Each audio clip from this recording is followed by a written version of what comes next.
If the fourth turning is real, it isn't just about what breaks and who the final demolition team is.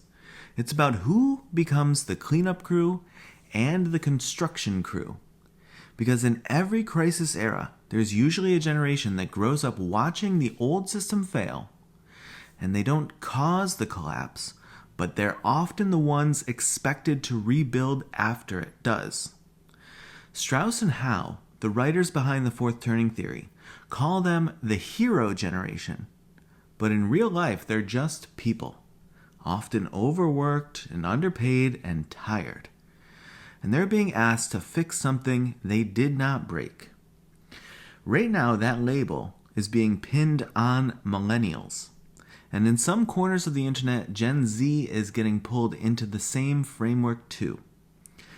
The theory says they'll be the ones who lead the reconstruction of America. But that story raises a hard question. What if the generation expected to rebuild is already exhausted? Let's take a step back, because this isn't the first time a generation has faced that kind of pressure. During the 1770s, young colonists came of age under growing imperial control. British policies like the Stamp Act and the Intolerable Acts triggered widespread unrest. When the Revolution broke out, many were teenagers, or in their 20s. They were fighting not just a war, but for the right to shape something new. When that war ended, they didn't get to go back to normal life. They had to invent a new government from scratch.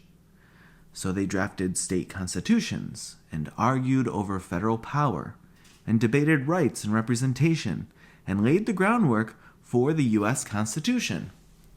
They didn't just inherit a country. They had to define what that country meant. And fast forward to the 1860s, and another generation is caught in chaos. This time, raised in the long shadow of slavery debates and failed compromises, that generation watched the nation tear itself apart. Some wore Union blue and others wore Confederate gray. And when the fighting stopped, the work wasn't over. Reconstruction began. It was messy and incomplete and often betrayed. And it was still an effort to knit the country back together, however. This same generation would try, and in many cases fail, to build a multiracial democracy in the ashes of war. And then came the cohort born in the early 1900s. These were children during the Great Depression who became young adults by the time World War II came calling. They went from ration books and draft cards to post-war expansion, including building highways and universities and suburban towns, strong unions, and ultimately a new global order. It was not perfect, but boy was it ambitious. And all told, they didn't just stabilize the system, they imagined something larger than what came before. And there's a pattern here. It's less of a prophecy and more of a rhythm. In every era of American crisis, a rising generation ends up shouldering the long, unfinished work of renewal. And that brings us to now. If you're in your late 20s to early 40s in 2025, you didn't grow up in a time of national stability. You were a child or a teenager when 9/11 happened. You came of age with school lockdown drills while war was on the news in the background. And many of you graduated into the 2008 crash or its aftermath. And just as you were starting to imagine what adulthood might look like, then you were told to hustle and adapt and lean into the gig economy. And meanwhile, the cost of housing and healthcare and education just kept climbing. So you learned to navigate friendships and identity and information inside platforms that monetize both your attention and your outrage. You lived through a pandemic that disrupted nearly every part of your life. And now, in your roughly 30s to early 40s, you're being asked, explicitly or implicitly, to help rebuild trust in a system that hasn't made much room for you. So when someone says, "Congratulations, you're the hero generation," it might not feel like an honor. It might feel like being handed a broom with no handle. But here's what's also true. In past crisis eras, the generations who helped rebuild didn't do it because they felt ready. They didn't wait until they had it all figured out. They did it because collapse made pretending that systems still work was impossible. Because no one else showed up. And because the old order left a vacuum, and someone had to decide what would fill it. That doesn't mean the hero generation idea is always helpful either. We should be careful with that term, I think. It can turn real people into symbols. It can place too much weight on individuals who are already stretched very thin.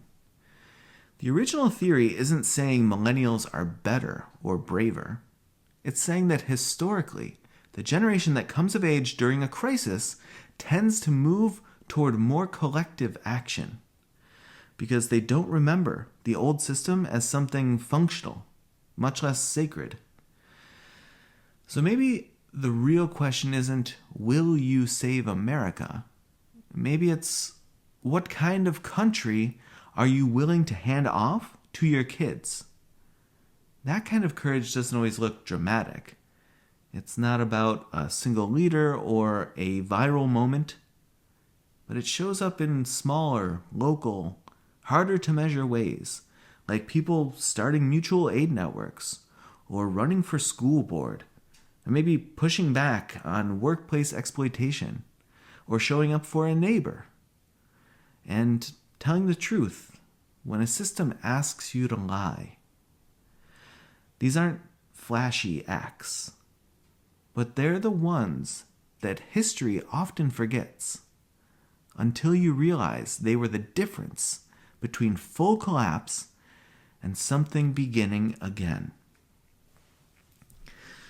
So, if you're a millennial right now, you don't owe anyone a performance of hope. You're allowed to be tired. You're allowed to say no. But you also carry more power than you've probably been told. Not in the headline-making, world-saving way, but in the smaller, stubborn ways that shape what's actually possible right where you live. And if you're older, watching from a place with a little more distance, there's a role here for you too.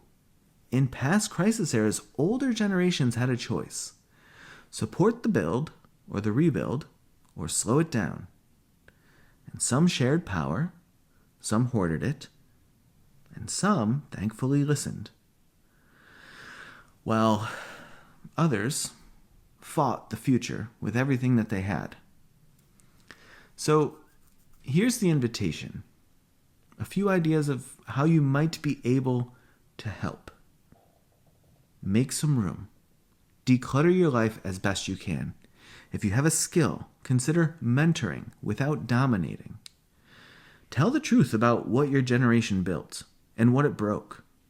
Folks have been doing this with me lately, and it's immeasurably helpful. You can also help protect the space where something new can emerge. A fourth turning isn't destiny. It's a crossroads. And how we move through it depends less on what we've read in books and more on how we treat each other while the ground is shifting beneath us. So, I'll leave you with this. When the story of this era gets told, what's one thing you'd be proud to say you helped repair? And if you want to keep thinking about this with me, I've been sharing more detailed reflections and ideas over on Substack and Patreon. Both are gift-based, which means there's no paywall. You can give if you can, and you can listen and read if you need. And however you got here, I'm glad you're here. And I hope you'll stick around for what comes next. If this topic is interesting to you, please let me know in the comments, and I can do some more follow-up videos on practical ways which we can set rebuilding and reimagining what America can become next into motion. Thanks.